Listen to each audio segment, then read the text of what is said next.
period. That probably led to the collapse of the Roman world. The collapse of a lot of people, I would have thought. Yeah, exactly. Oh my God, that's really good. So I'm just getting this set up now. So we're just doing some stuff in the background, right? And we've got that there. And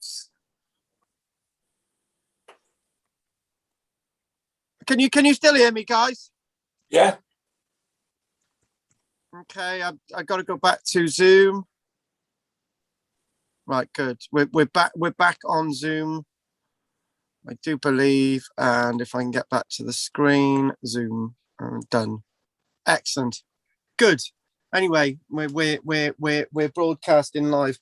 When I did this on Tuesday, it was extremely gory, and we looked more at the history of the Armenian genocide between 1915 to 1917, and the biggest problem was what we were seeing with the genocide is that there are so many parallels with the Armenian genocide and the genocide of the Gypsies, the Jews, Jehovah's Witnesses, and so on from the Second World War. In fact, the model is very, very similar. But the other thing is, well, the other relevance of this genocide is the level of misinterpretation and a sense of wokeness. The idea that the genocide never happened, and this has come from a government, the Turkish government, that actually tells us in their own records that it did happen, but they're saying that their own records that they wrote down at the time were in fact inaccurate. So you've got a government denying its own records when in fact they admitted that it happened, but now they're saying it didn't. So the biggest problem in history is what we're seeing at this minute. We're seeing the downright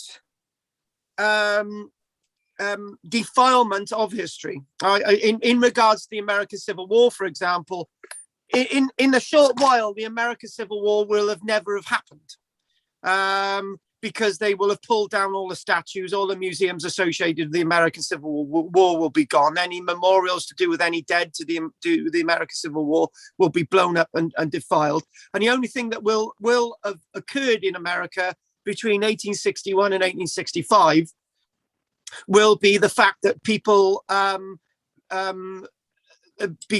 become free of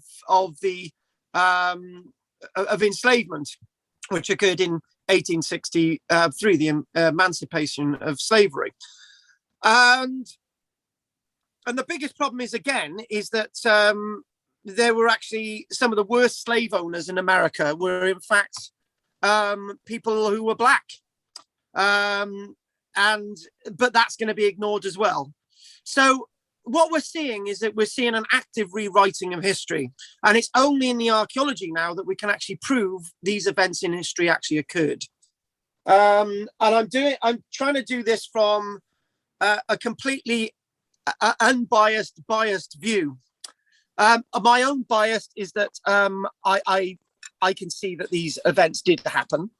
Right, so it's me saying that the genocide back to Armenia did happen in 1915 to 1917. That's the bias, and I've got to do it from an unbiased nature in the fact that I've got to actually show you some of the facts, and I've got to show you some of the images, and this is the potent of where we go today. So I think the best thing to do is show you a series of images, and then look at some detail. So we're going to look at a series of images to sort of give a sense of content. So when I'm going to be reading what I need to read you, it'll bring the images that you've seen very much alive. So those images become from fiction into something that is very, very relevant. So let's look. Me and Goff realized the best way to share a screen was to be in a goat shed. Isn't that right, Goff? Yeah, it was good.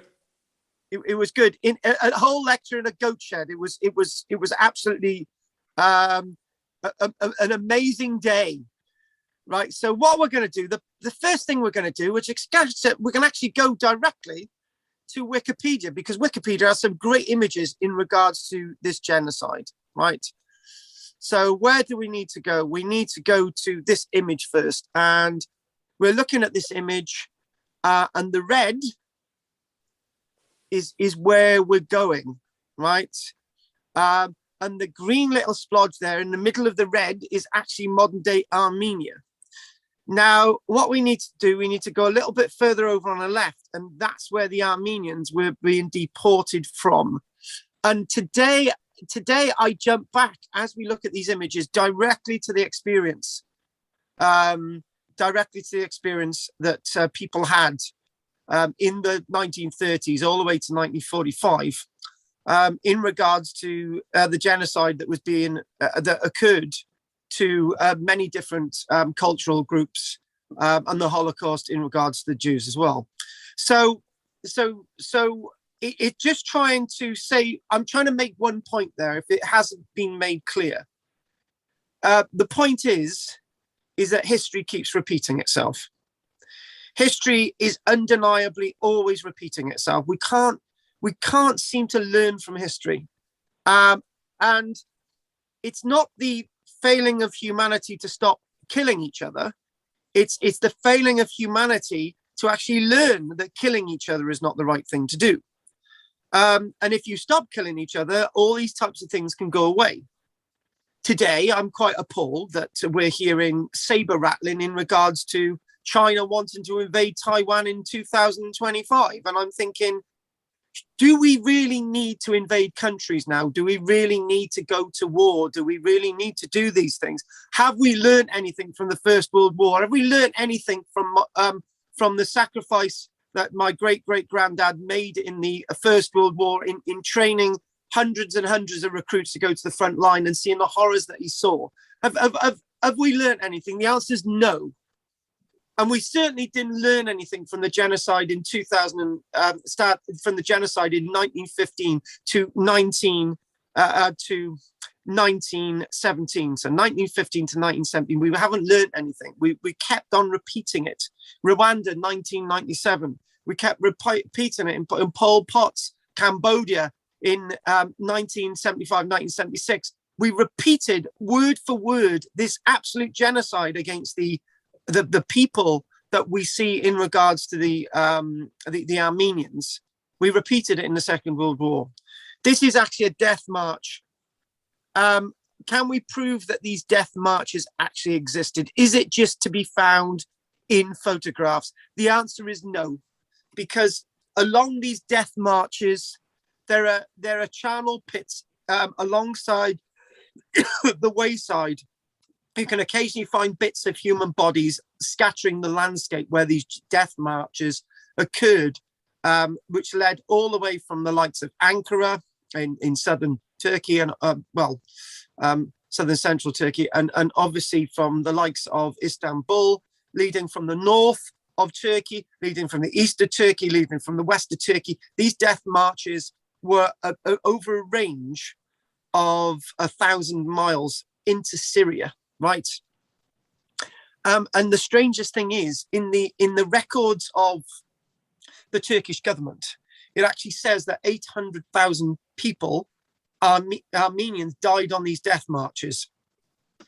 But then the Turkish government actually does argue that these weren't actually Armenians, because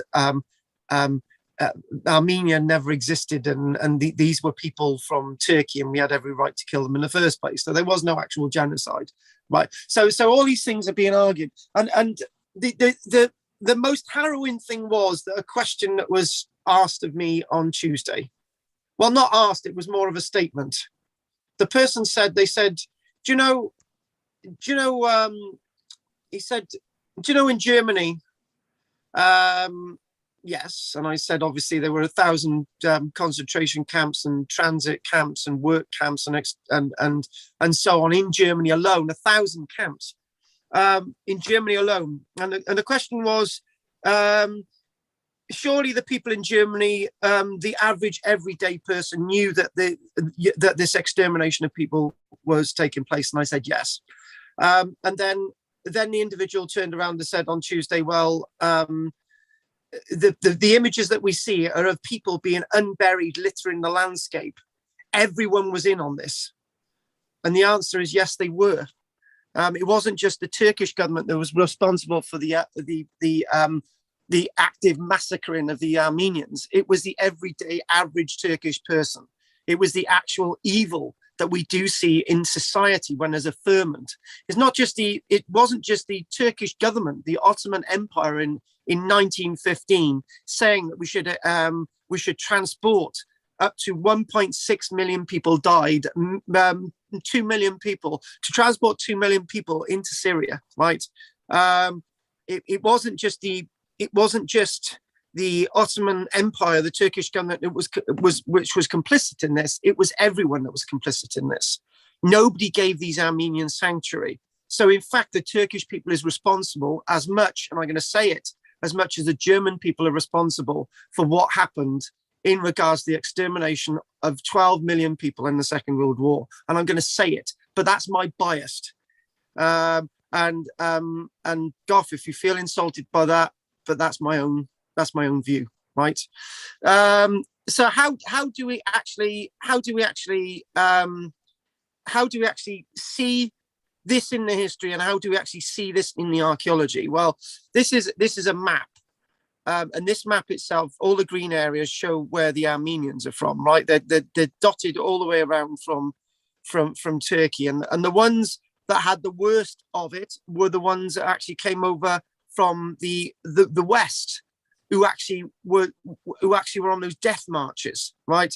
Were actually on those pure, horrendous death marches into Syria, and it was just an active extermination. It was so heinous what was going on, and there's images that we will come across of people who weren't part of the Ottoman government that were actually as the Armenians were being thrown out of their houses, taking everything off them, robbing their clothes off them, right? Robbing their possessions off them, killing them in the street, beheading people.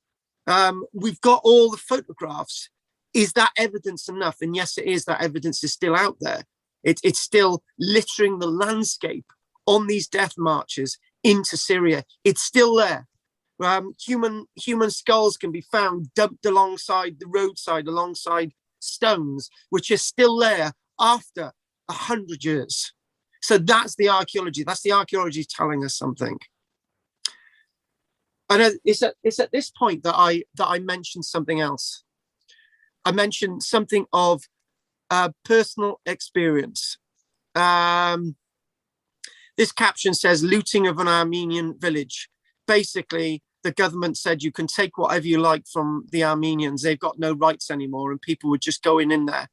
Everyday non-Armenians just taking this Armenian wealth because people were complicit. And it's just, oh no, it didn't happen. We were forced to do this. These people weren't forced to do this. They did this out of pure human loathing, out of pure human hatred that we saw in the Balkans, that we continually see throughout history.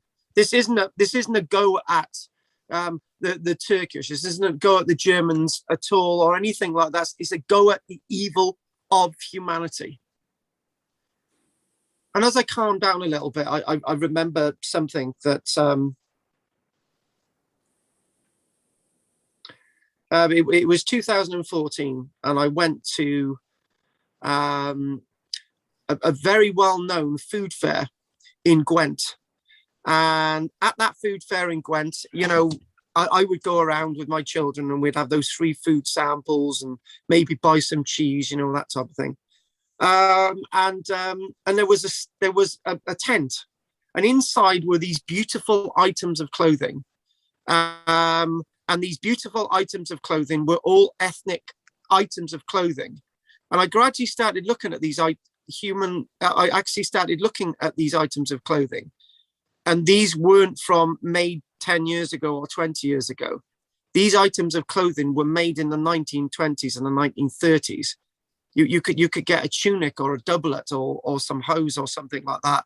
These were all really good stuff. And I asked the lady, I said, where did they come from? And she said, they come from a storehouse. And I just said to my son, I said, this stuff is really weird because it's from the 1920s and the 1930s, right? And I was going to buy an item of clothing, but I had I had a sense of foreboding. Anyway, it turned out that these items of clothing had been taken off people as they were going into the camps. And this stuff was actively being sold in the streets of this food fair in 2014. And that's what gives me a link to do the people in regards to these events. They're usually stripped of their clothes, and all this clothing and stuff is put into huge warehouses, as it happened in the Second World War, right? And these items of clothing were up for sale, right? So, you know, it's my direct link. So this is what's happening. People, this up until 1914, I got to be very, very wary. I keep slipping into 2000. Up until 1914, and actually, the strange thing is the reason why I keep slipping into 2014 is because the Armenians have been actively massacred and persecuted by the Turkish government 100 years later. Again, nothing's learned. Right, but that's a political statement for me to make. One thing that we do see, and trying to keep this archaeological, but going into lots of history and sounding really biased, and I do apologize for that. I'm just trying to put something across with passion, and it's really difficult to do that without sounding biased. What we do see is when we looked at Cyprus, I think 2 weeks ago, one thing that I was saying was that there are ghost towns in Cyprus still. For example, Famagusta, and Indimu, and we look at these places, and one thing I was trying to say is this is living archaeology. These are buildings that were abandoned in 1974, and it's a real proper ghost town. Right, this is historical archaeology, right? And I am 46, so this happened 47 years ago. So I know that date really well. This happened 100 years ago, and there are villages out there like this. This is part of a town, but there are villages out there, and in amongst those villages are unburied hundreds and thousands of sets of human remains, where people's lives have been expunged, and it's very similar to some of those villages in Germany that were expunged and elsewhere in the Second World War. And I've got to make a point as well that in 1945, it wasn't the end of the exterminations. It was now the time that German populations in old Prussia were now seeing the wrath of the Polish. The Polish were doing the same to the Germans as the Germans did to ethnic groups before 1944, 1945. So it's history again repeating itself. Again, we don't learn. We don't learn from the savagery of history. And it's in the ground to see. And one of the things that archaeologists have been saying very recently, since around 2019, really recently, is that we need to go in there. We need to excavate these localities. We need to see. We don't need to sort of feel that the historical records are wrong in any way, because the historical records on both sides say that this happens. But it's the interpretation. But the Turkish government is loath to allow archaeologists to excavate some of these sites. There we go. This scene, there it is. described Turkish and Muslim bandits parading with items that they have stolen from Armenian homes and Armenian villages. And again, these individuals are actually loving it. Do you know, they're you know, this is not an active hidden event. I think that's the point I'm trying to make. It's not a hidden event because everybody's milking it. Everybody's taking a little bit. It's not just active. It's not just an active sort of complicit thing that only government troops are involved in. It's actually everybody, as in that illustration there. That could be sort of a little bit of smoke in the background. That could be like a cowboy and western movie where it's like one of those Mexican villages where people go in and the banditos go in and steal things. Revenge, an Ottoman map. So one of the things is that this again is published evidence, right? And what this is actually showing is a stretch of Turkey, where it's saying that we are expunging the Armenians from the landscape. And this is what we're doing. We're actively doing this. So the government is actually saying, what they're saying, what they said was that we wanted to reduce the Armenian population to 10% of what it had been, or 20%, or whatever they're arguing. And the ills with all this is that it's actually in their official records. It's in their official documents. They didn't even bother burning it. Right, unlike the SS at the end of the Second World War, towards the end of the Second World War, that were actively burning records, the Turkish government under Ataturk later on didn't destroy these records. It's almost as if there's a sense of pride, and now they deny it. So in comes the fact seekers, the archaeologists.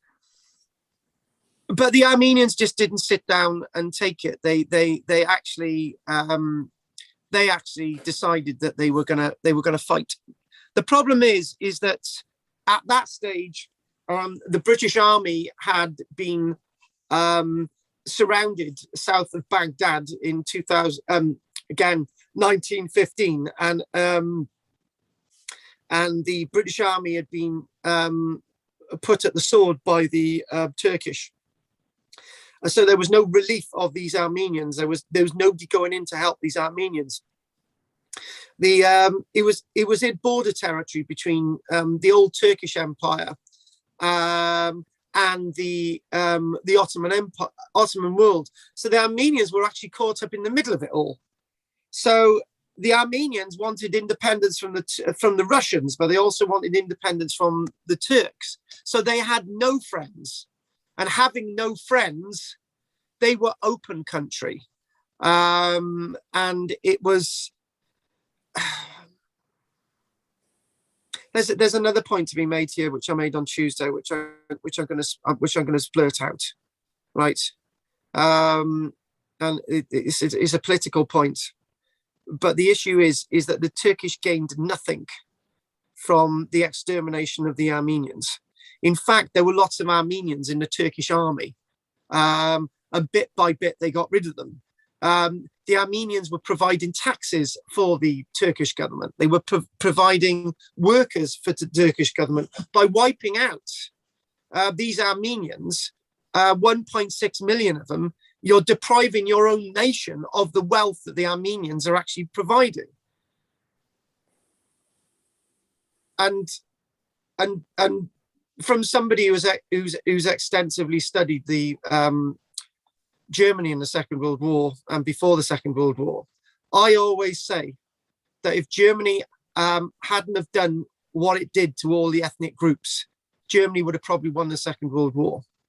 By using its resources, its rail cars, its bullets, by building these camps, by using all the resources, all the men to look after and women to look after all these people in these camps. All of that could have been used in the war effort for Germany to win the Second World War, and it another wasted opportunity. So again, there's nothing to be achieved by genocide. It's always detrimental. It's a waste of resources to wipe out a people. If you look practically as a state, it's a waste. And there was nothing to be gained. And this is what we're saying. There is nothing to be gained in what we're seeing. And there's this image. There's this image. When I first looked at that image, I actually thought that was a British soldier from 1917, 1918 as they marched up north. This is actually a Russian soldier. And looking at the decay on the bodies, it actually the original image says it was taken in 1915, but this image says it was taken in 1917, which is right. You can imagine that those people, you can see items of clothing there. These people have actually actively been beheaded, right? And then the heads gathered and repositioned on the tops of the corpses. And if somebody can turn around to say that that isn't a sick mind doing that, you know, that is a really sick people doing that. And these are Russian soldiers. I can imagine what was going through their minds. Absolutely horrified with what they were seeing. And it just doesn't, even though that guy's got, I don't know, he's seemingly, is that a grimace on his face or a smile? I can't work that out, more of a grimace. And he's looking very seriously. So we're looking at this and we're seeing what's, and again, if this is a responsible society, right, why didn't the people that were neighbors of these Armenians actually bury these people? After all, as I was saying with Cyprus, I can remember working in a village in Cyprus called Anoira. And there was a village, it sounds strange, there was a village called Omodos, right? This guy this Greek Cypriot guy said, don't go to Omodos. Anyway, it was a village called Omodos, and at Omodos itself, there was a load of, before 1974, Cyprus, there was a group of Greek Cypriots living there, a group of Turkish Cypriots living there. And this guy turned around and said, you know, the Turkish Cypriots, this guy's a Greek Cypriot. He said, we used to play with them. We used to go to school with them. We used to share food with them. We used to play football with them. And in 1974, this same guy said that he'd go around blowing the brains of the Turkish Cypriots' heads out. They would go out executing them. And this guy's telling me this. And I'm thinking, I'm just thinking, how are you telling me this? This is normal? But it is normal for human society to do this. It is normal 1 minute to be friends with somebody and the next minute to be slicing their head off. That's normal, apparently. And it is normal. It's completely normal, because we saw this with Islamic State. People who were westernized, and they would go over to the likes of Syria. 1 minute they're in the school being educated, everything's fine, and the next minute they're beheading people. It's normal. This is what humanity does. We might not feel it, but we're all capable of doing this. And this is what this is saying to me. Well, every single human is capable of doing this. And it's proven that we can, but what we need to do is change the human mindset to try and stop this ever happening again. But we keep doing it over and over again. I believe that if those Russians had been fighting for the Turks, they would have done exactly the same, even though they're looking at these bones in absolute horror. And don't say to me, speak for yourself, Karl, you would never do this. We don't know the times that these people are actually facing. So again, I haven't actually read any of my text yet, but what we're looking at is is very, very, very interesting, right? This is actually showing you the deportation routes in red. And the red bits are the deportation centers, deportation stations, and deportation concentration and annihilation centers. There's a line on here, Armenian, Assyrian escape routes. And when we look at something like this, I'm almost thinking of the American Civil War. I'm thinking of people in the South who were slaves, okay? And they had those sort of, the Underground Railway, that's what I'm looking for. And routes that people would be taken to work on the plantations and escape routes and all the rest of it. But the severest comparison away from that is actually thinking about what happened in before the Second World War and in the Second World War in regards to Nazi Germany, and the final solution in 1941 and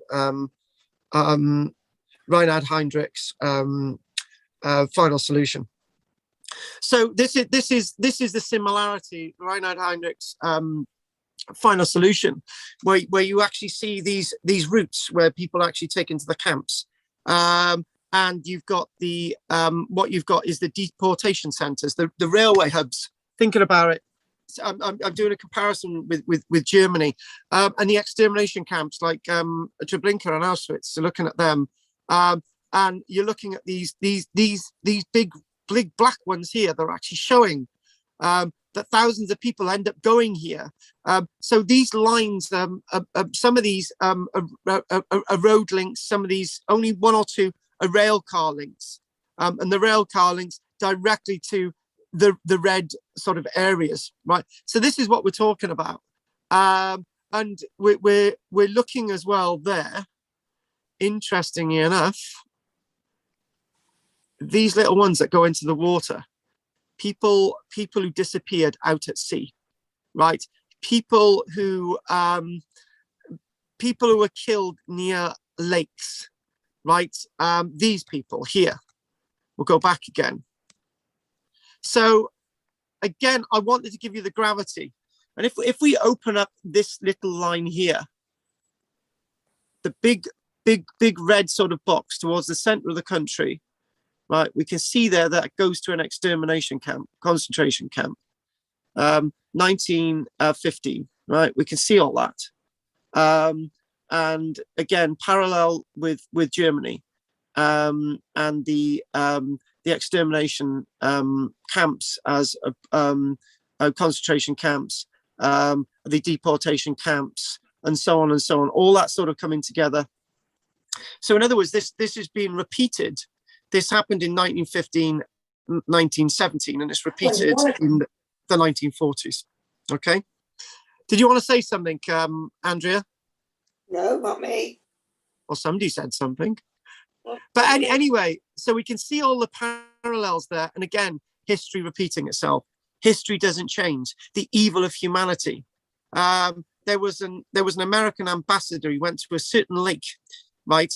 And I'm just trying to work out if it's this lake on the right here, because we do actually come to it. Hang on a minute.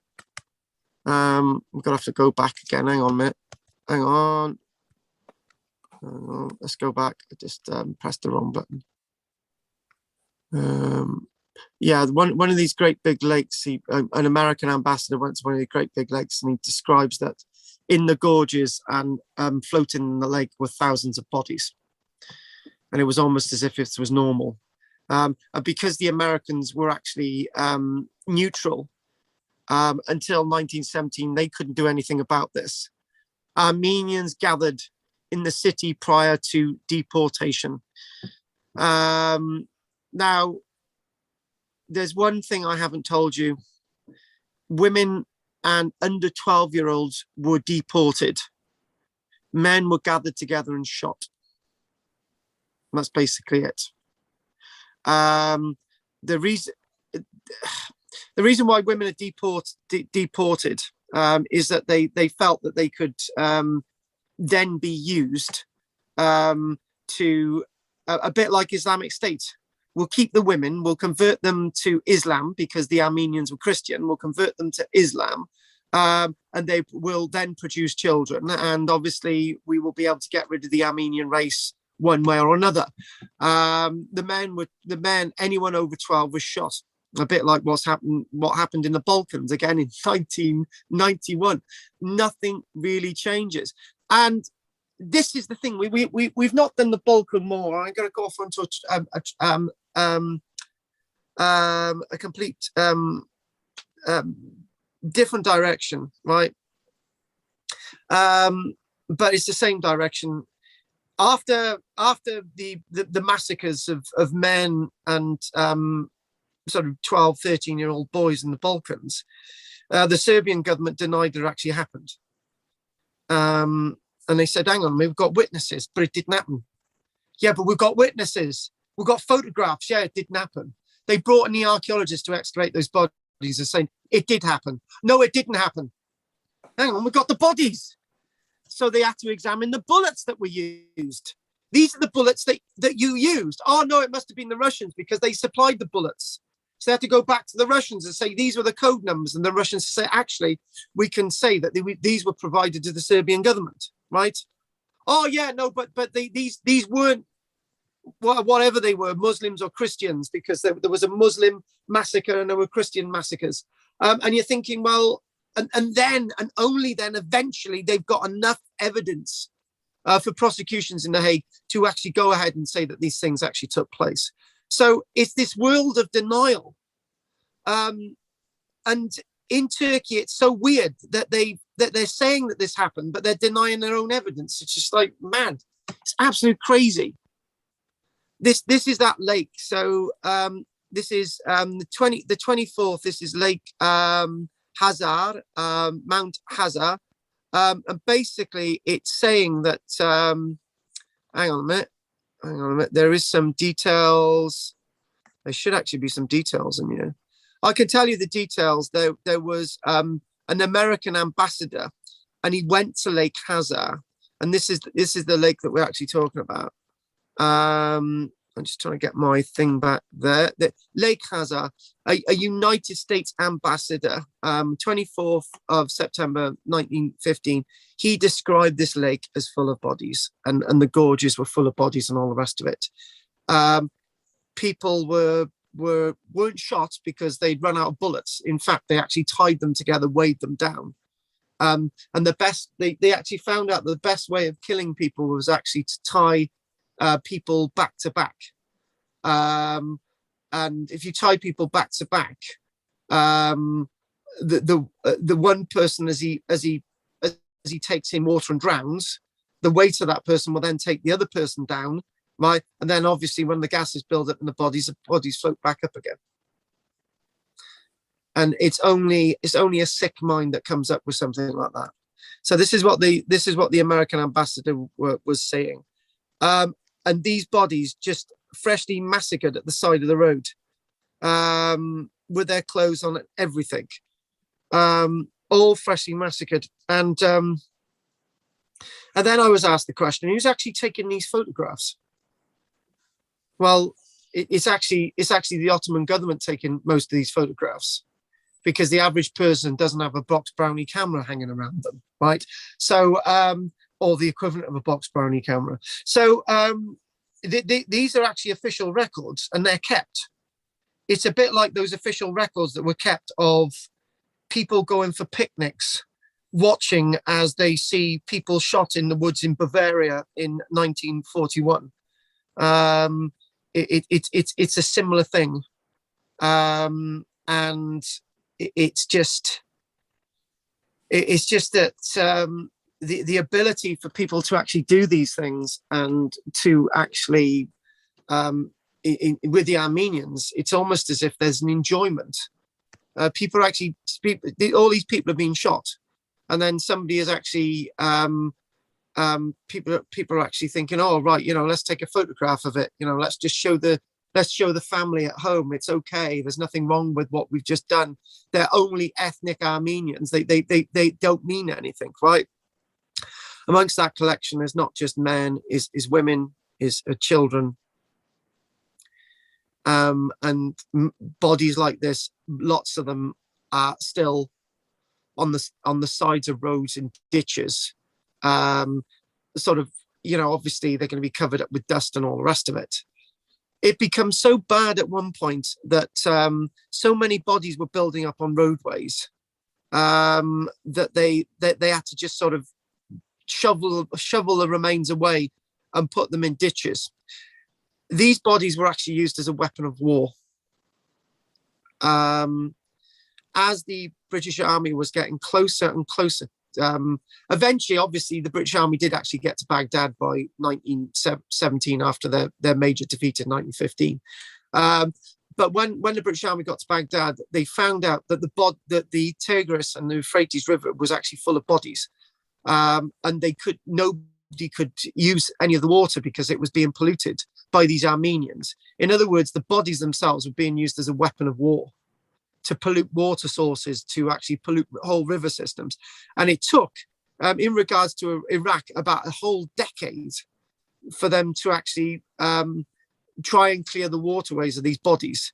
And the water systems there were outbreaks of typhus for at least a decade in regards to Iraq with the Euphrates and Tigris River because of all the bodies that had been stuffed in there. Hundreds of thousands of bodies. Islamized Armenians. What they basically said, we're going to keep, the official records are a bit vague, so we're going to try and keep about 10-20% of Armenians alive, and what we're going to do, we're going to convert them to Islam. Right, so if we convert these Christians to Islam, they'll make good Muslims. And some men were very lucky to be given the opportunity to convert to Islam. Most of them were just sent on these death marches. And it goes to make another comparison. The Trail of the Tears across the United States from before the 1870s all the way into the 1890s. That is happening in the United States. And it's basically that people would be just dropping dead as they're marching to the reservations.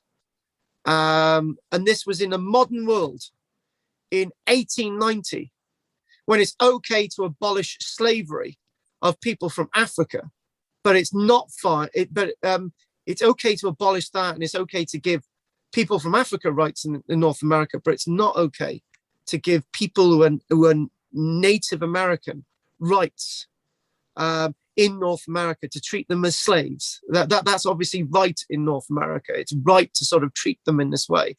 So in other words, there's a massive sense of hypocrisy in governments and the way they treat people throughout history. And again, this repeating of history, the Trail of Tears from North America is repeated in regards to the Trail of Tears in Armenia. And obviously, again, finding that evidence. This is quite this is quite we're talking about the interesting. There's something else interesting going on in this photograph. Obviously, there's a child that is dead. She's been with a mum and a sister. These are Christians, and there's no sign that they're Muslims at this stage. They would be forcibly turned to Islam after they got to Syria. But the interesting thing about this photograph is the person who actually took the photograph. From the very moment I started this presentation today, I've been painting that every single Turkish person is evil. But they can't have all been evil, because the person that is actually taking this photograph has got humanity. They've actually taken the time, and they're actually, they've obviously got permission from these individuals, because otherwise the woman would be putting her hand out saying, don't take a photograph. And the person, and they're just saying, look, just show what's going on. and the person taking that photograph has got some humanity. And I would only hope that person was actually buried, and I only hope that those two people did survive, and I only hope that they got back home. And that's the sense of humanity. And I'm sure the person taking the photograph is actually feeling the same. I'm sure the person has maybe said, oh, actually, you know, I know you've got to, that looks like a soldier over on the right there. I know you've got to go, right, but I will bury this body. That's certainly what I would have done. That's certainly what I would have done. And maybe years down the line, trying to find these individuals and actually say, you know, this is the last moment that you had with your daughter, or something like that. Again, what we've got these lots of creeks that were full of these people that had been massacred and butchered, and it's almost excavating these landscapes as if we're excavating a First World War battlefield. And why not? That this is the First World War. This is the Great War. This is the war to end all wars. This is the most happy event in world history, that everything's going to be settled.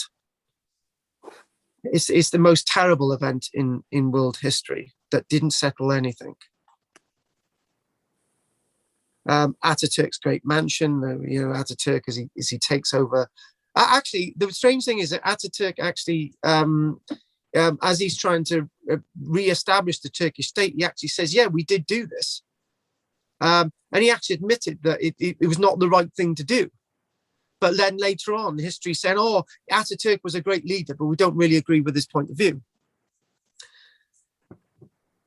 And hang on, I'm just going to see how many more of these images that we've got. Yeah, we've got a few more. Right, okay, and then I'm going to do a little bit of the text, right? Least they perish. Campaign to raise £30 million to help the Armenians, and obviously this is an American fundraising campaign. They've lost their families, and basically in 1917 it's not repatriation. This map itself, and Goff, you can have your full penneth, and you can completely disagree with everything that I've said about Germany and so on. But we'll keep that to the break if there's any anger in you with what I've said. But what I'm going to do is make another comparison. There were maps associated with Germany that actually showed that whole areas of Germany had been expunged of the Jewish population. And this is exactly the same map that we see with the Armenians. All the black areas show that there is not a single Armenian Christian left standing in those areas. They've all been transported. They've all been moved south. So you can imagine that even in the Levant there, as we go in the coastal part of Damascus and Syria, that all those people, Armenians, have been moved.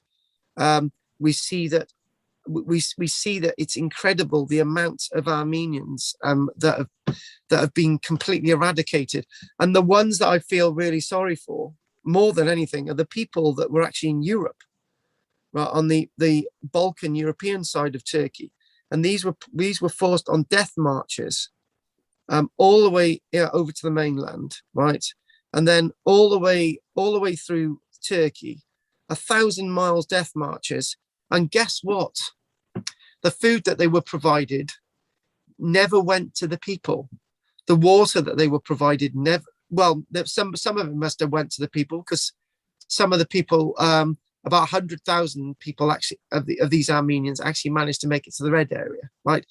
There must have been some humanity in these Turkish troops, because some actually survived, like there was humanity with lots of good Germans in the Second World War who didn't agree with what was going on, right? And that's another fact.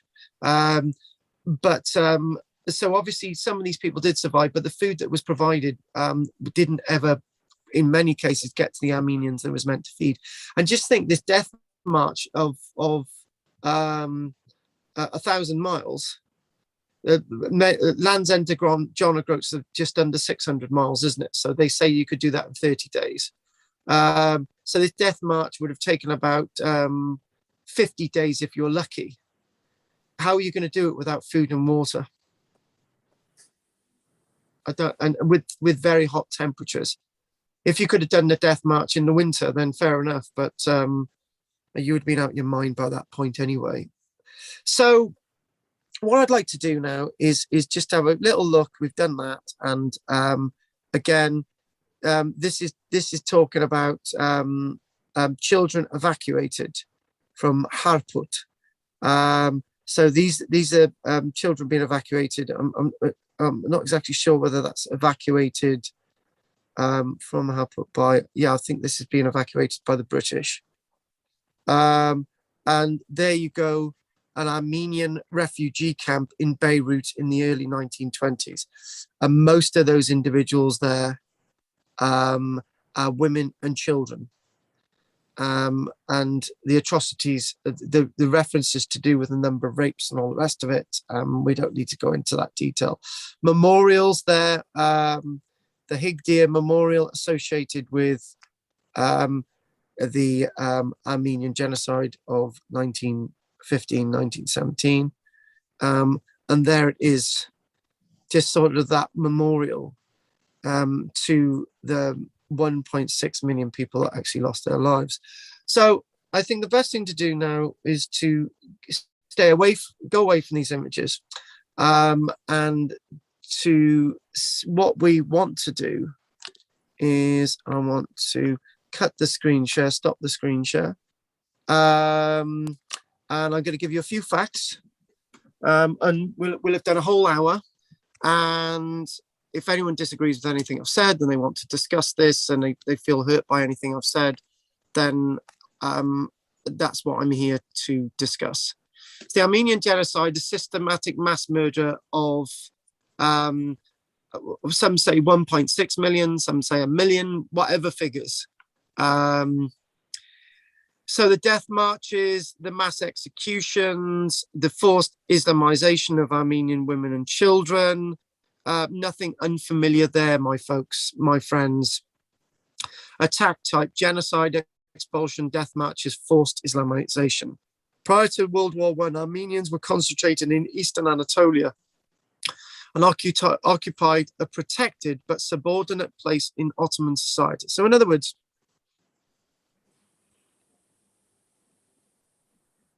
the failing, these people were given a sense of place. They were said, you can stay over there. But it was a bit like the ghettos in Poland, and it was a bit like, you're okay to be there. You can have some food and fine. You've got some autonomy. Right, but then when things started to go wrong in the Second World War, is the ghettos that the Germans first get at, and those are some of the first to go to the extermination camps, and so these are some of the first people deported. So in other words, what we're using is scapegoats, and it's almost as if the Armenians were used as scapegoats every single time that the Ottomans suffer problems in their history. For example, in the Balkan Wars of 1912 to 1913, the Armenians were blamed in some way for the breakup of the empire. It's a bit like the Jews being blamed for the defeat of the Germans in the First World War. So let's get at them. All these different ideas. There's lots of different reasons why you've got the Jews targeted and Gypsies targeted, and all those other ethnic groups, right? But it's that sort of sense of scapegoating. Things are not going well. The Armenians are responsible for breaking up the empire, so therefore we've got to get rid of them all. So what's happening is that the Ottoman state organizes their own dad's army, Ottoman paramilitaries, to actually deal with the Armenians. The Armenians did actually resist, which made things worse, because what happened was this. You can imagine this, can't you? the Armenians are resisting us deporting them legitimately. So therefore, as they are resisting us, it's their fault that we're losing the war, because we're having to use our army to deal with the Armenians, right? Vis-a-vis. And then what they're doing is, because these people are then classed as aliens, or they're classed as traitors, you can legitimately line them up against a wall and shoot them, even though that was happening anyway. So the Armenians wanted a sense of independence, but the problem is they were not only having to fight the Ottomans, they were having to deal with, at their back, an invading Russian army that didn't want an independent Armenia anyway. And again, what do we see as a parallel? We see about the Kurds. The Kurds create their own state in Syria, 2015, 2016, 17, 18, and this is what they're doing in regards to northern Iraq as well. So the Kurds are creating their own state, and then so they're against the Syrian state and the Iraqi state, right? And then the Turks don't want the Kurds to create their own state, so they invade Kurdistan, right? So what's going on with the Kurds is exactly what happened with the Armenians. So on the 24th of April 2015, the Ottoman authorities started rounding up, arresting and deporting hundreds and then thousands and then tens of thousands of Armenian intellectuals and community leaders from Constantinople and the West at the orders of Talat Pasha. An estimated 800 to 1.2 million Armenian women and children and elderly or infirm people were sent on death marches leading to the Syrian desert in 1915, in 1916. And the biggest problem is that records were not kept. And why would you need to keep records? The Armenians are just like, they're nobody. They're just ants on top of a dung heap. They actually mean nothing. So we're not even going to record their names. At least the Germans had the dignity of recording the names of people that they were sent into the extermination camps. The Turks didn't even do that. These people had no identity. They had no sense. So in many ways, this is far worse what's happening to the Armenians than happened to people in Nazi Germany in the Second World War. Driven forward by paramilitary escorts, the deportees were deprived of food and water. So in other words, we've already said that, subjected to robbery, rape and massacres. So in other words, what would happen is that the Ottoman government would say, oh, here's some food to feed them. And the Ottoman paramilitaries, installed and paid by the Ottoman state, they would say, oh, right, we'll have all this food ourselves. Right. And if we kill everybody over by there, we can go back and get more of these, and then we can make more money. So in other words, this is what was happening. Obviously, they needed a few of the survivors to get to the concentration camps in Syria. Right. But by 1916, another wave after wave was ordered. And eventually, it was said, we still don't have figures about this. This is really strange, right? Between 100,000 and 200,000 Armenian women and children eventually managed to get to Syria. Again, that's a bit vague, 100,000 to 200,000, but we don't even have those figures. In other words, these people were converted to Islam, integrated into Muslim households. We know what's going on there. We don't need to fill it out. This is exactly the same thing that was going on with Islamic State, 2015, 16, or whatever. Massacres and ethnic cleansing of Armenian survivors were carried out continually. It only ended in 1917 when the British and the French managed to get their hands on eastern Turkey. The Armenian genocide resulted in the destruction of more than 2,000 years of Armenian civilization. Hang on, is that 2,000, 2 million people, or 2,000 years of history. Yeah, I did say 2,000 years of history. The reason why I said 2,000 years of history was that Armenian history and archaeology was being actively expunged from the landscape. So not only were 2 million odd lives displaced and destroyed and so on, Armenians, 2,000 years of Armenian civilization is actively being destroyed and eradicated, with the destruction of Greek Orthodox places of worship, Greek Orthodox towns, Armenian towns, and so on. It's said that in 2021, only 31 countries on this planet recognized that the genocide actually existed, because most of the other countries didn't want to upset the Turkish authorities. The Turkish government maintains that the deportation of the Armenians was a legitimate action that cannot be described as a genocide. So I tell you what, we can say that with anything, can't we? You know, let's just sort of give it another tag. And actually, what they have been saying, again, as I've already said, probably for the third time, by eradicating Armenian history, there was no Armenian genocide, because the Armenians never existed in the first place. It was Turkish people that existed. You know, these were like criminals. We just got rid of 1.6 million of them. You know, that's what we did. We can justify it, right?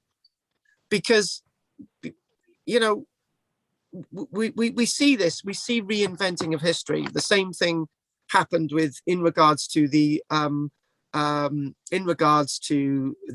Boer War, for example. There were concentration camps in the Boer War that tens of thousands of men, women, and children went to concentration camps after, I think is 1901, after the defeat of the Boers in 1901. And they were concentration camps, but it's just been seen legitimate places to put prisoners of war.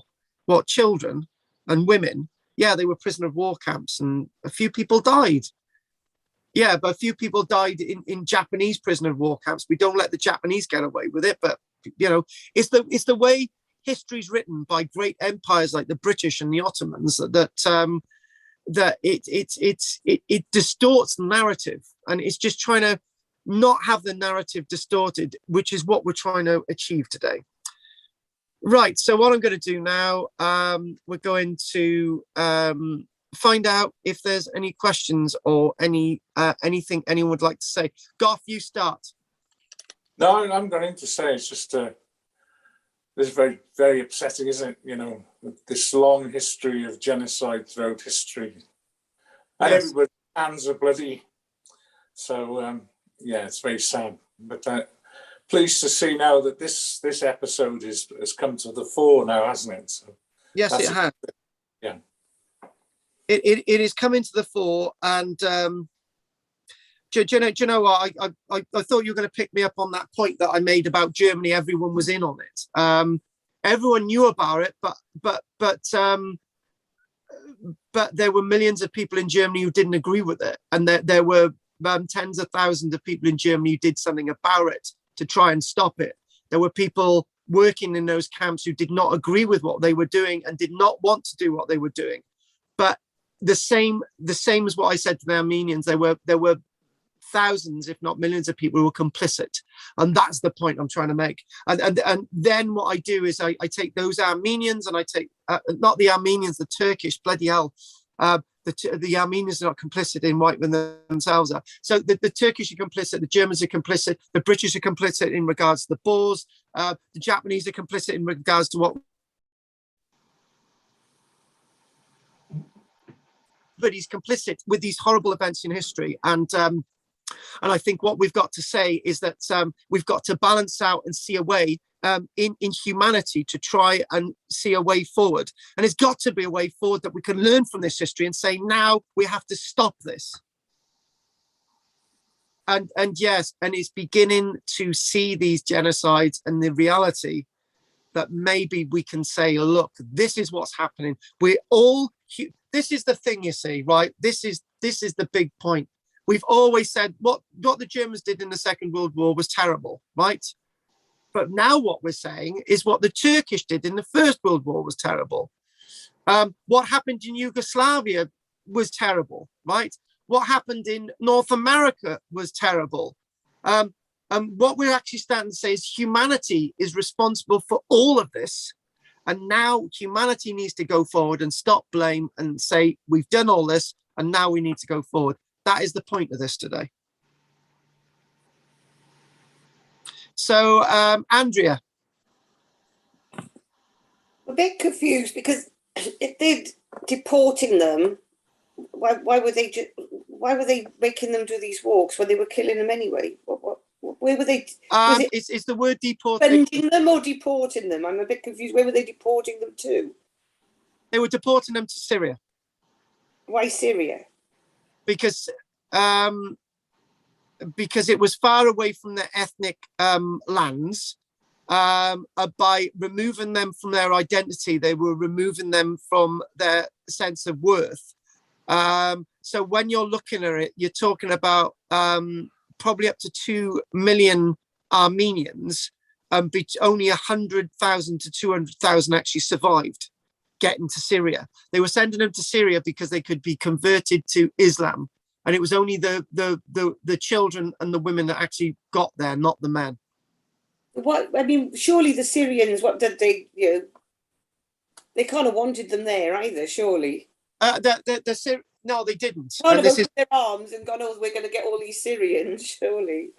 Yeah, no, basically, no, they're not. Syria is actually part of the old Ottoman world. And you can imagine that this, that then in 1917, the Syrians, as Syria's being looked at to have its own sense of independence from Turkey, the Syrians actually said, we don't want these people either. And then so the British deported so much as expunged then? They are all expunged. All the men are being expunged in the north. So the men aren't being deported. The men are being massacred. That's the difference.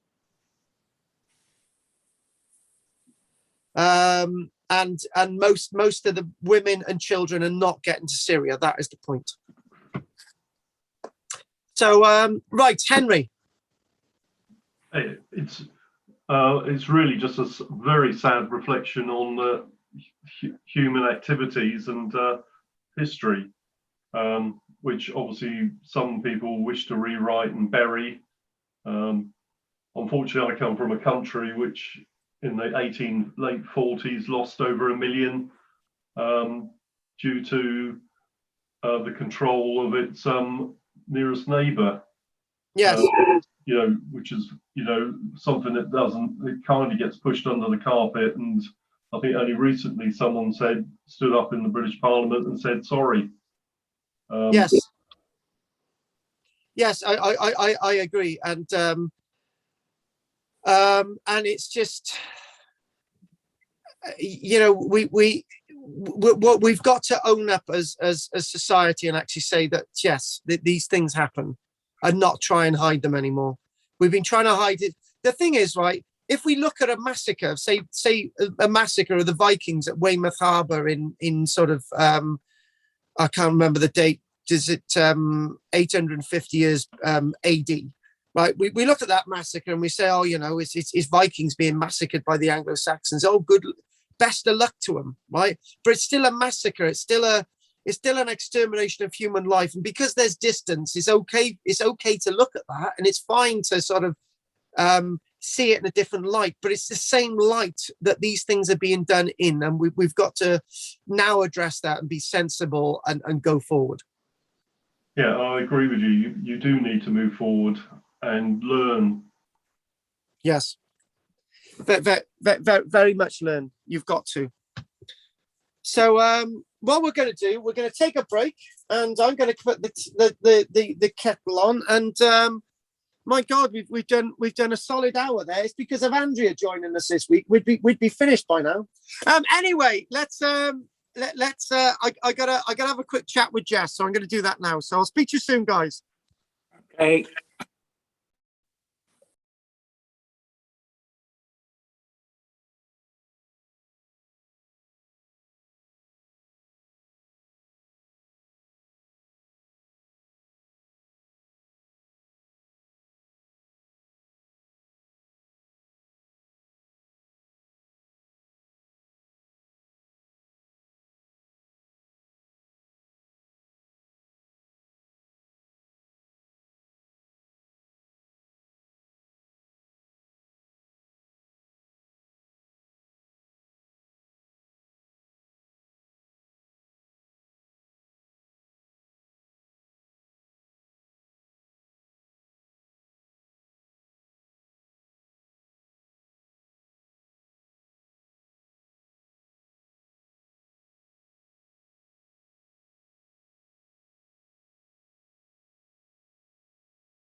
Can you hear me?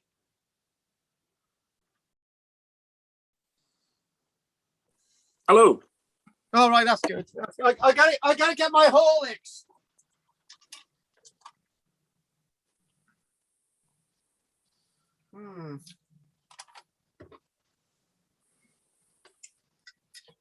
I gotta get my Horlicks.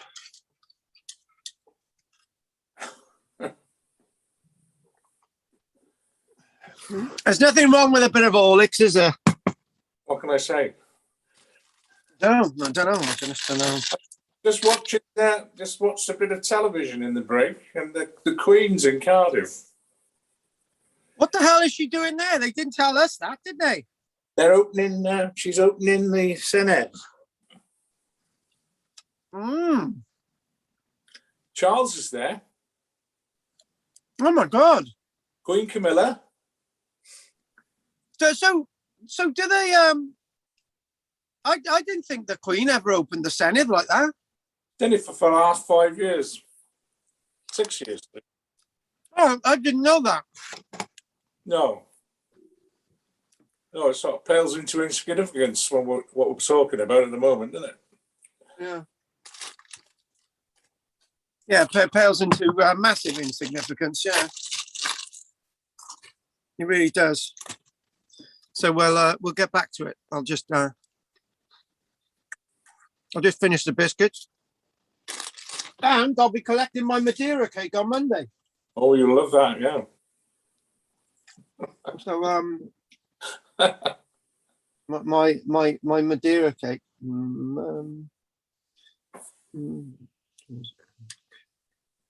Yeah, I'm going to be loving that. That'll be great. Right. I think we'll get started. I don't know where Jane is. Jane wasn't with oh God, Jessica. So Maybe she's gone to a caravan. I think you're right. That's in West Wales, isn't it? I believe it is, yeah. You know, when people talk about caravans, right? Why are they always in West Wales? Why can't they be somewhere else in Wales? Well, there's a few in Fontagueri. No, nobody wants to admit to that.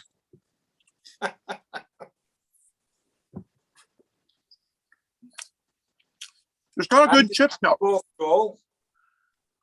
That's true. That is true. But I think people refer that to West Wales as well. Why not? You could go to North Wales, Mid Wales, Central Wales. Our friend Alan has got one in down in down Goa. Well, he would, wouldn't he? Well, he would. That's where all the fudge packers go. Right, so are we all ready to start, boys and girls?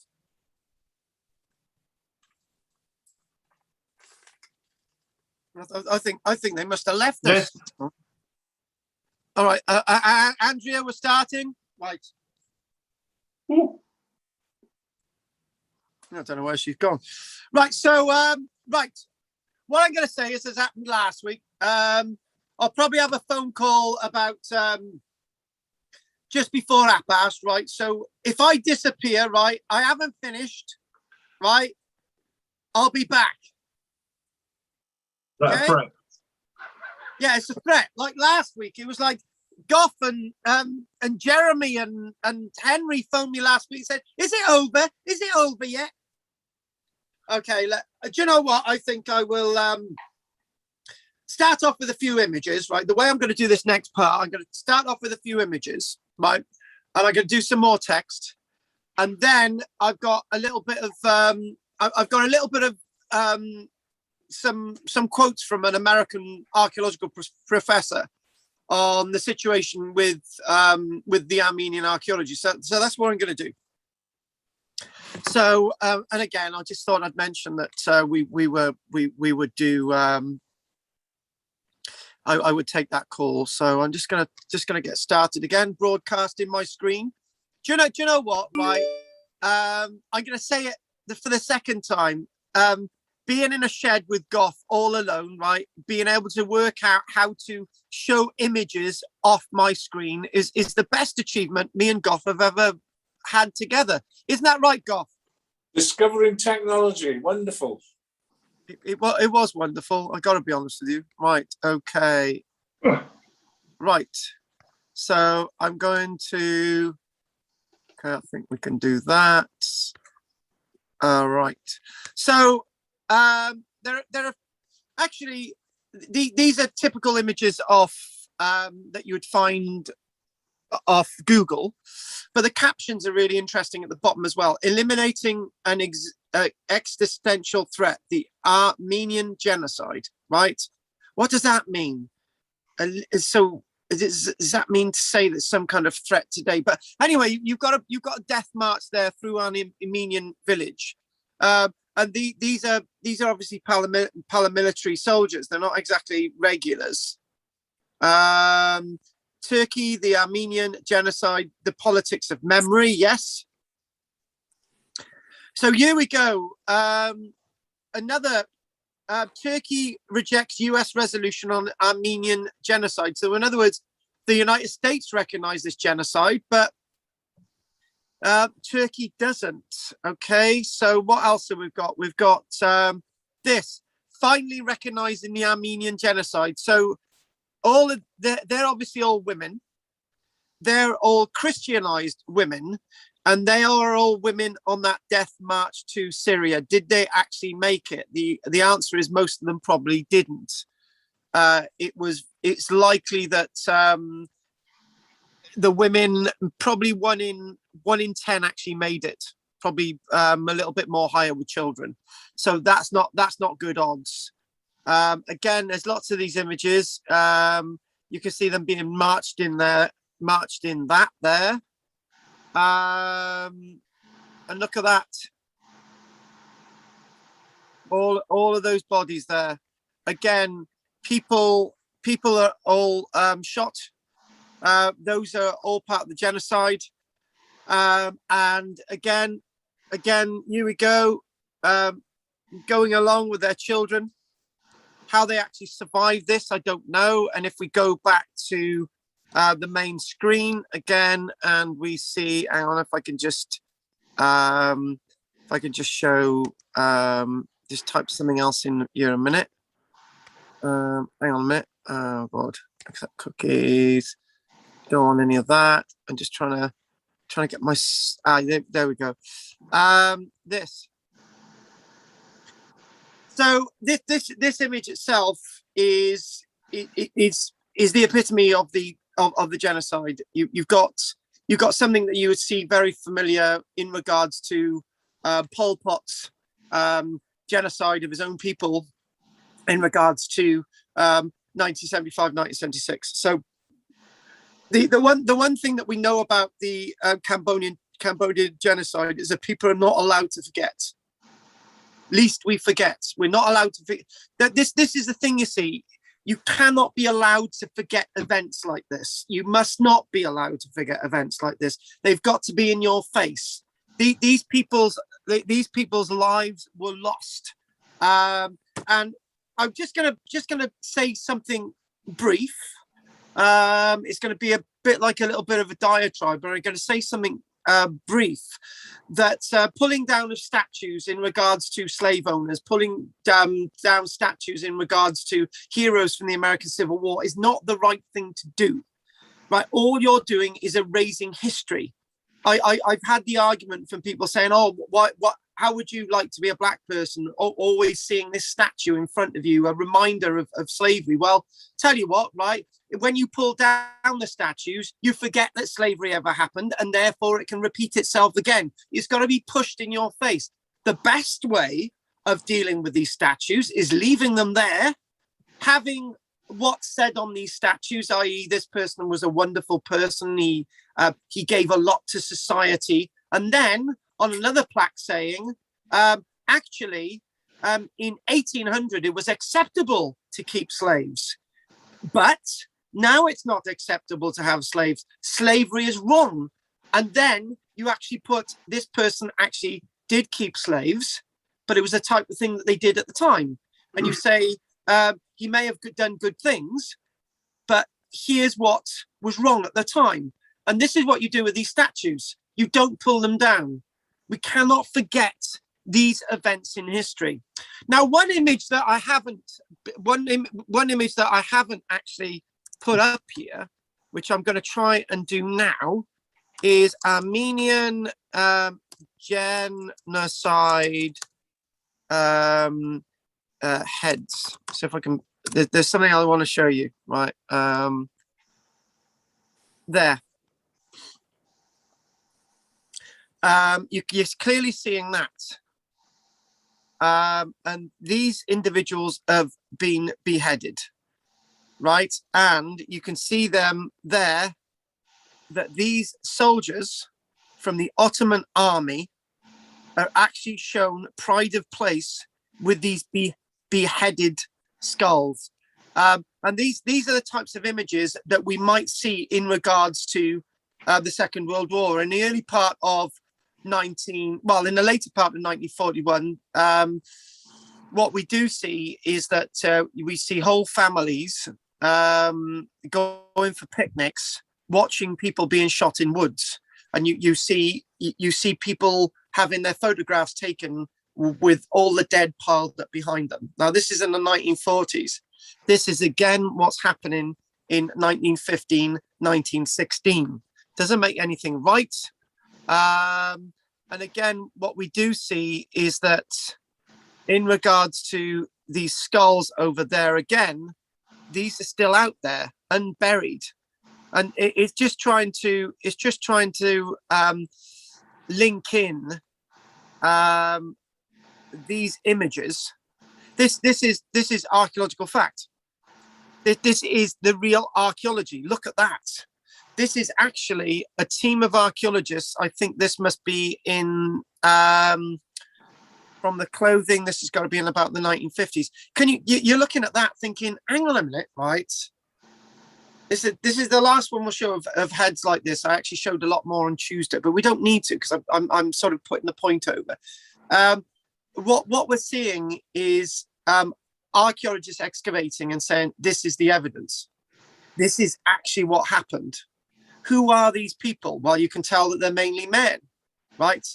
Lots of them have been beheaded, as we've seen with the other images. Where are all the women? The women are being deported south. They're being placed on the forced marches. So that is actually proving the history, the narrative, and in other words, what is being said from the images and from the official records, which are saying that this happened, and the archaeology are bearing out everything that we're saying. Now, what I'd like to do now is stop those images, and I probably think those are probably the last from today. I think we might have a little bit of stuff later on, so I'm not sure, depending on time. So what we've got is that you've got a long history, as we'll see with the archaeological piece. You've got a long history of the Armenian state, and even though Christianity is not sort of is something outside the realms of the Ottoman world, people were allowed to worship in a Christian way, like the Armenians, which made them very, very different. So what I'm doing now is I'm going to get to my punchline.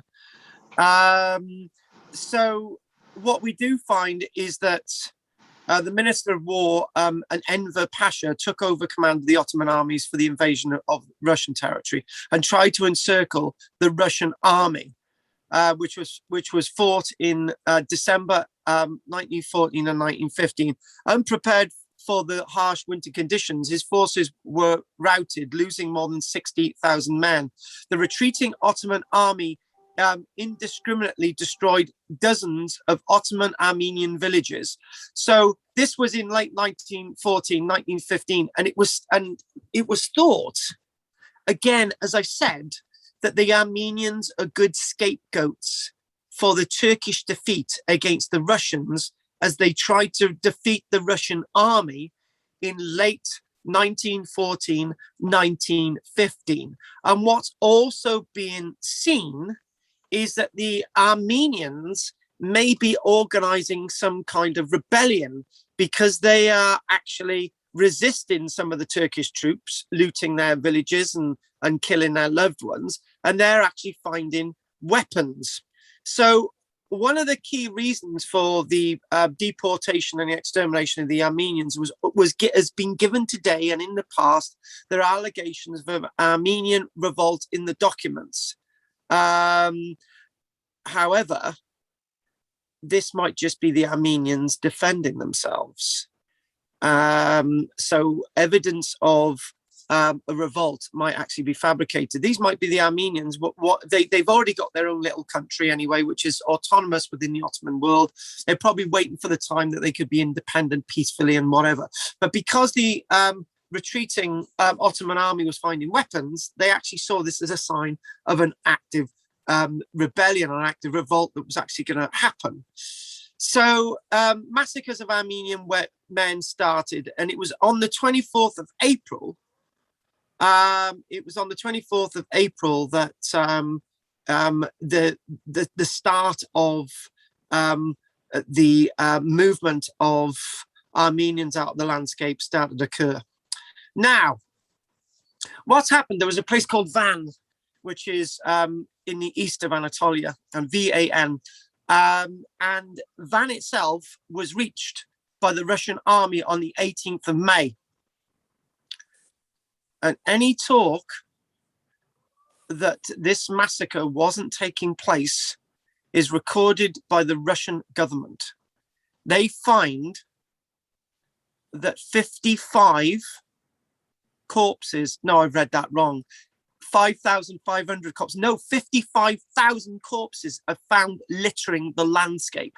55,000 Armenian corpses are found littering the landscape.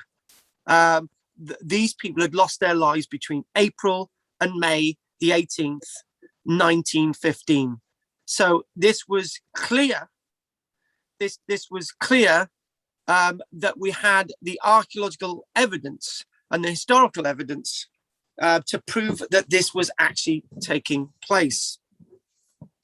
So the active deportations of the Armenians, it's said that in areas where warfare was happening, the Armenians were simply executed. In areas where war wasn't happening, obviously executed, that means men, women, and children. In areas where there wasn't warfare, the men would be hounded together and massacred, but the women would be sent on death marches into the south towards Syria. Now, I showed that map earlier on that showed the dead in regards to the genocide in Armenia. And this can be plotted, this can probably be plotted more from the Ottoman records than can be plotted from any other source. And then all you need to do is look at villages that once existed in 1914 and no longer are occupied in 1915. That's where you find some of the actual evidence in the ground to what's going on. Now, the genocide reduced the Armenian population of the Ottoman Empire by an absolute whopping 90%. Now, that's higher than any race or group of people that were wiped out in the Second World War throughout Europe. The Jewish population didn't suffer 90% dead, right? But the Armenians did. The exact number of Armenians, as I've mentioned, who died is not known and is really impossible to determine. If you take a figure of lost villages and you take some kinds of census figures, this is probably the best way we can do it. Both contemporary and later historians have estimated that at least 1 million Armenians perished, and the figure could be as great as 1.6 million. We do know from Talat Pasha's own figures, the actual leader of the Ottoman Empire at that stage before Ataturk, his own figures say that 924,158 Armenians were deported, and only 10% of those managed to get to their location. It's also said that those records are not complete, so it's likely that if you add another, they say that if you add another 30% to that, so that makes it roughly 1,250,000. If you look at about 10%, that means that the Ottoman government is actually admitting that 1 million Armenians died deliberately on the death marches, died deliberately due to execution and so on. So the Ottoman government is actually admitting this, and this is in the Turkish records. It's said by a contemporary writer of the time, Johannes Lepsius, and an American annal Tonaby, that by late 1916, this is not 1917, by late 1916, out of the figure of 924,000 plus the 30% error in records missing, that only 200,000 of those Armenians were still alive in late 1916. So obviously by the figure of 1917, it's very, very different. Now, what I want to do is tell you a little bit more about really what's going on. And can you still hear me, Goff and Henry? Yeah. Good. What I want to do is sort of, I've got a little bit of information at the end here, and then we'll go into the archaeological piece. I'm expecting that call any second. As the British Army advanced in 1917, 1918, northwards through the Levant, through Iraq, they liberated around 100 to 150,000 Armenians, forcibly working under abysmal conditions for under the Ottoman military. And obviously, some of them were working for Arab tribes who felt that they could keep them as prisoners. Armenians organized a coordinated effort known as the Gathering of Orphans to reclaim kidnapped Armenian women and children.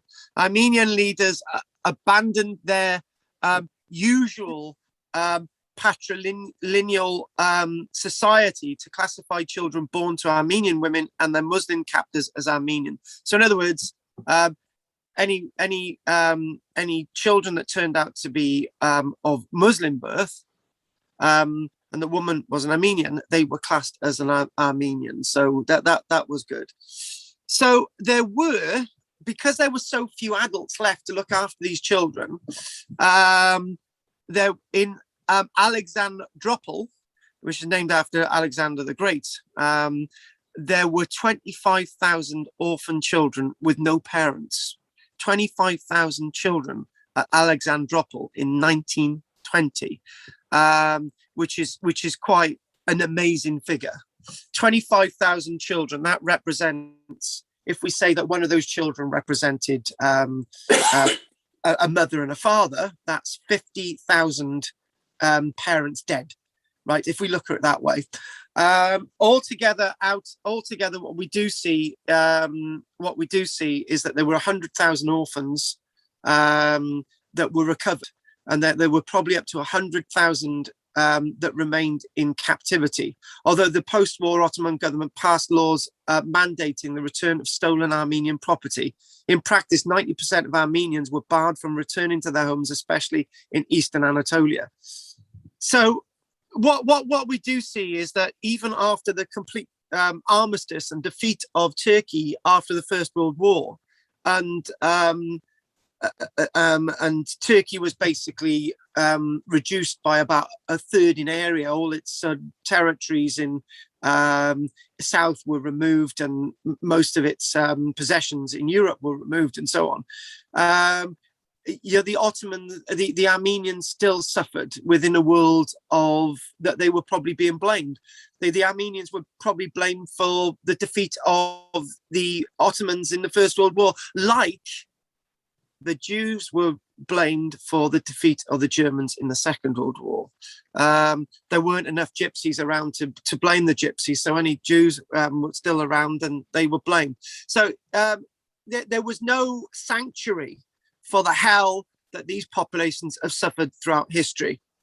So later on, after 1918, the Grand Vizier, Damat Pasha, publicly recognized that 800,000 Ottoman citizens of Armenian origin had died as a result of state policy.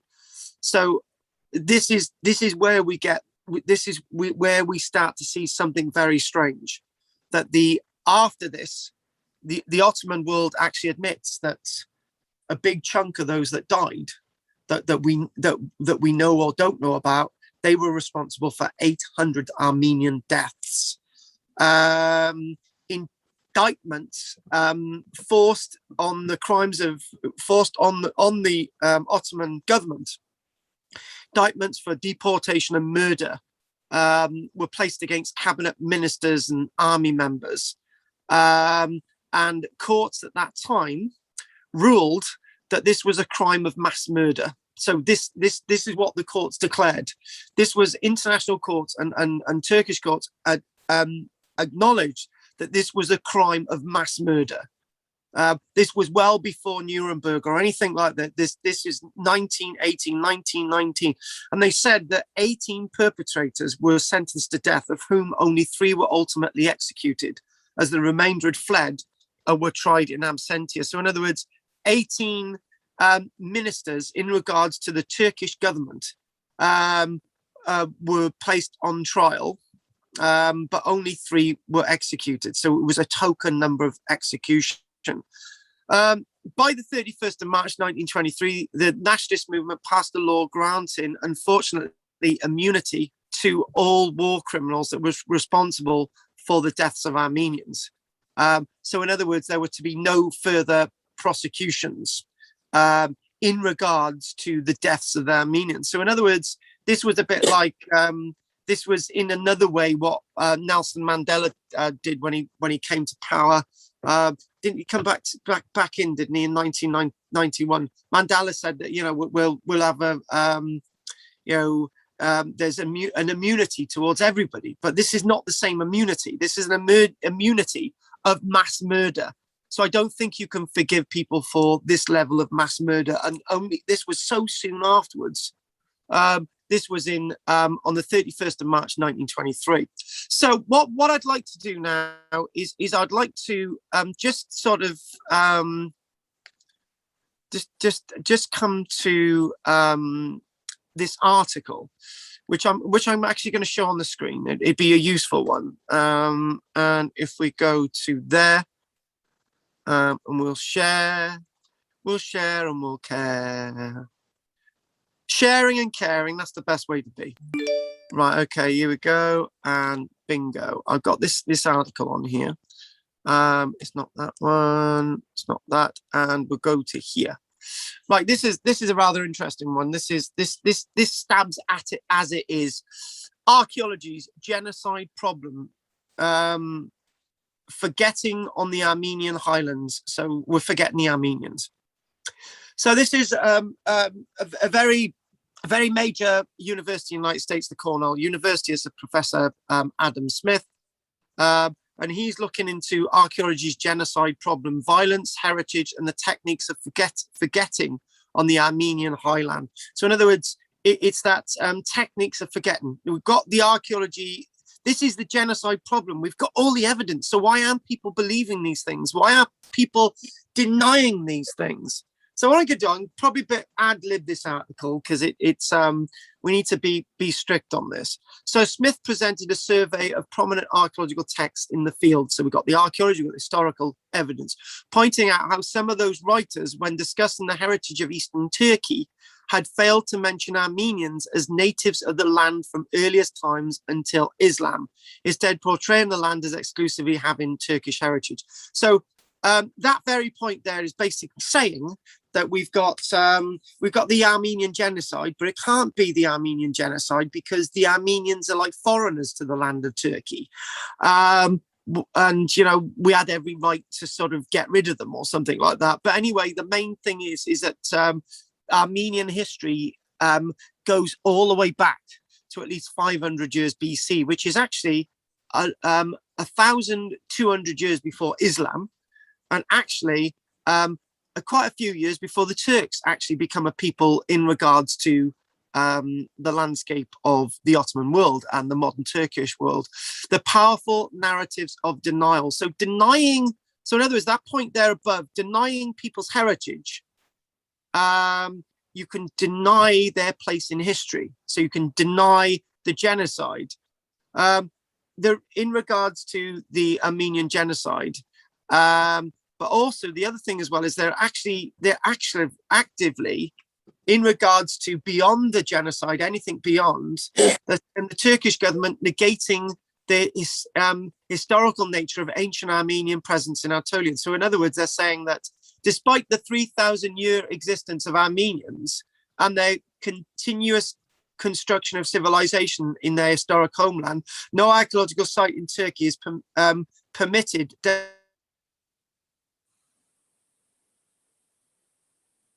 So can everyone bear with me a minute? I've got this call coming in. Stay there.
Oh, get away.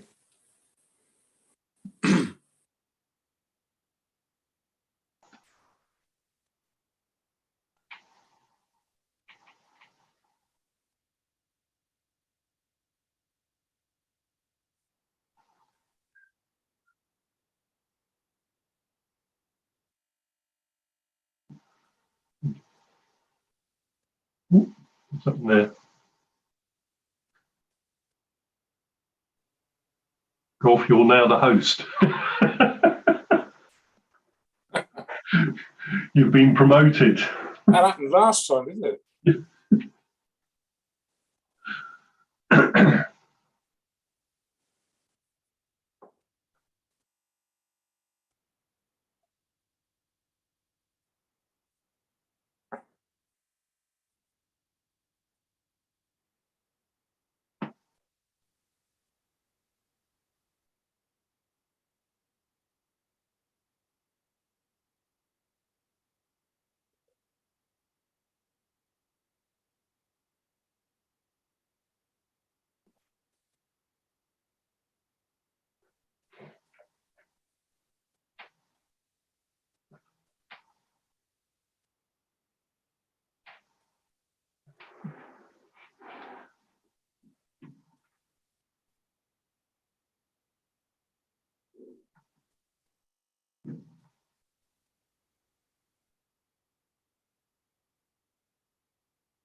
I had to post his cake to him.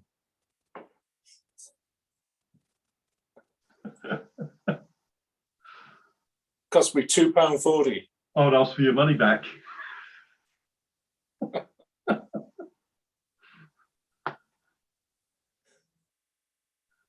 I ate this. It's horrible, horrible cake. I don't like it, but he loves it.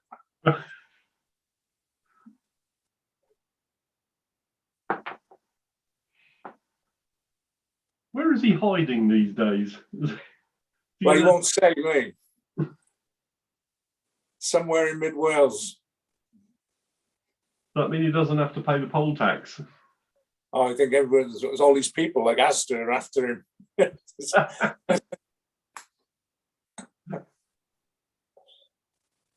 You there, Andrea?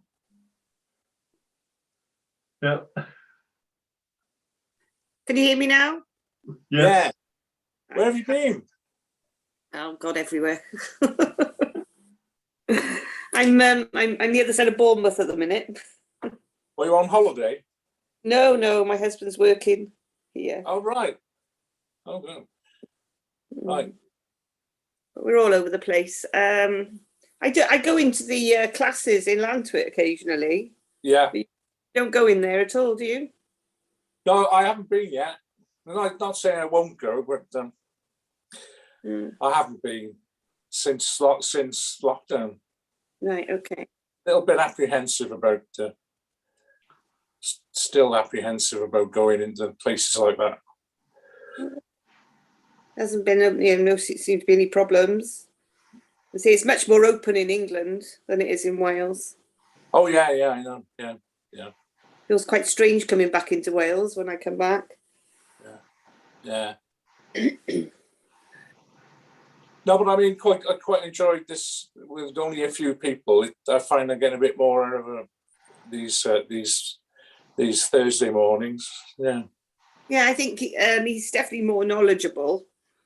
I think he puts it across better as well.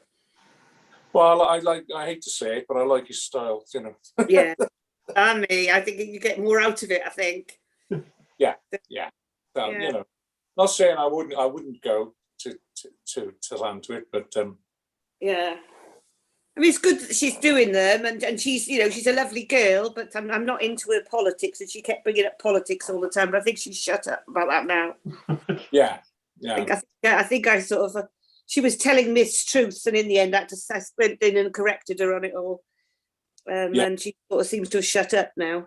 She shouldn't do.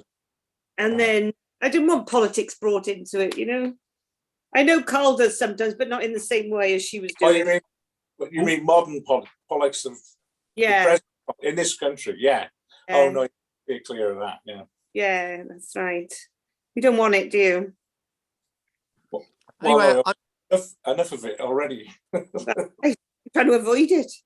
Anyway, I'm back, folks. Thanks for being patient. So, anyway, I don't know what you were just talking about, but archaeological research is being skewered by this narrative. And what I was saying with this article that we're reading out from Professor Smith from America was that Turkey denies that Armenian archaeological finds are actually Armenian. So again, what they're trying to say is you can't have an Armenian genocide because Armenia never ever existed. Even the names of Armenian towns in Anatolia, Turkey, have been Turkified. Again, negating historical Armenian presence. 75% of sites of the geographical historical Armenia have been changed. So in other words, there's just like a constant change. What we're told is that ancient Armenian history discovered through archaeological finds, starting with the first notion of Armenia as such as the tomb of King Darius of Persia, going back to 518 BC. He reminded us that there is no ancient Turkey. So in other words, back then he's saying, look, there's no ancient Turkey because Turkey doesn't exist as part of the Persian world, but we've got an identifiable people known as the Armenians, which is great. Against this background, Professor Smith elaborated on the various techniques of unseeing implied by the state of authorities to erase the memory of the Armenian presence in Turkey. So,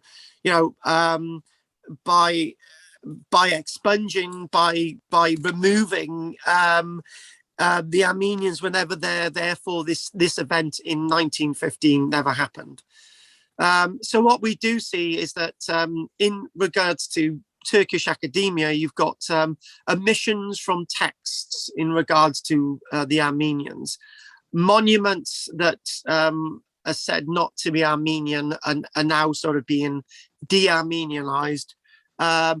The Armenians not in those areas anymore because they've been moved. That's obvious proof that the Armenians never really existed in the first place. Denial, all of this censorship, stopping archaeologists working, surveillance, disappearance. So all this stuff is actually going on. Archaeology should be seen as bearing witness. The need for archaeologists to be able to access important historical sites in Armenia is vital to understanding who the Armenians are, which is sometimes mainly being denied. The American archaeologist Smith said that he expressed hope that academics would not be influenced by politics, but rather by standards and the academic integrity and the presence of Armenia in the subject matter should give a sense of objectivity. So in other words, what we've got to see is that archaeologists need to go out there, we need to do the research, we need to present the information, to forget about the politics, and hopefully that'll bring through that the Armenia did exist, these events in history did happen, and that's the most important thing that we've got to look at today. So what we've got to do now is we'll go back to that. So in other words, this whole thing did happen, but it's just it's a shame that there's a sense of denial, but people around the world are now recognizing that this genocide was a major thing, and it has to be respected as so, and put up against all those other genocides that happened in Rwanda. Was that now 800,000 people died in Germany, up to 12 million people of all types and creeds. Cambodia, the annihilation of Native Americans, what happened in Ireland in the 1800s. All these events in history are now starting to come to the forefront, and we've got to recognise that these are parts of history, and we've got to try and learn from history before we have any more of these horrible things happening. But they seem to keep happening. Anyway, any questions? Let's start off with Andrea. No, it's great. It's been very interesting. Something I didn't know, well, very, very little about. So okay, I appreciate you joining us. Are you going to be joining us online next week, or you're going to be? No idea. I tried last week, but I couldn't get online. I don't know about next week. I don't know where I'm going to be. All right, no, fair enough. I don't think any of us know where we're going to be, do we? Anyway, thanks for that. Next week, I'll have eaten some of the Madeira cake given to me by Goff, or sent to me, and I look forward to letting you know what it tastes like. As we know, I love Madeira cake. I'm a great fan of it, and a bit like the Madeira Barra Brith, except Madeira cake's round and Barra Brith is rectangular. Anyway, thanks for that, Andrea. What about you, Henri? No, I haven't got anything to add. I think, again, it was an area I knew nothing about, and now I actually have a bit of an understanding, and obviously it's good to know. Thank you. And as I didn't say that next week we're going to be looking at I probably did say we're going to be doing the archaeology of new archaeological discoveries around Wales. That's what we're doing next week. Including one in the garden of Henry's house in Wick. Okay. What about you, Goff? As Erdogan, has he acknowledged the massacres? Have they acknowledged? Has the government acknowledged it yet? That's Erdogan. Erdogan's problem is with what Biden has. Biden's just come out recently and said that we acknowledge the genocide, and Biden's as new as we can get. So I don't think Erdogan has gone there, and And I think that the Turks still have a problem with their identity, and it's not an extreme Islamic State Islam. It's not a Baathist Islam when we talk about the likes of Syria. It struggles with its identity with the West. It tries to be modern, and I think it struggles with its identity, and it all goes back to the defeat, defeat after the First World War. After the First World War, Ataturk wanted to create a brand new state of Turkey, and he struggled to get Turkey into being a modern state. And it wants to be Eastern, but it wants to be Western. And maybe admitting the Armenian genocide would be a very, very important note in the history of Turkey. But the answer is no. I don't think Erdogan is on the same hymn sheet as the rest of us. Right. No, well, it was a very interesting lecture. That I thoroughly enjoyed it. Yes. Very enlightening. Thank you. Good. Enlightening is good. On that note, if there's no other questions, from Andrea, Henry, or Goff, I'm going to call this a day. Thank you very much for joining us, and I hopefully see you all next Thursday. By the way, one mention, we got a trip to Fishbourne next year if anyone's interested, in March, but end of March. If there's no other questions, Goff, Andrea, Henry, see you soon. Take care. Have a good week and be safe. Bye. Bye-bye. See you, folks. See you, Henry. See you, Andrea. See you, Goff. Bye. Bye-bye. And that was another lecture. Good. Thank you for joining us, anyone else. And we'll go from there. Thank you.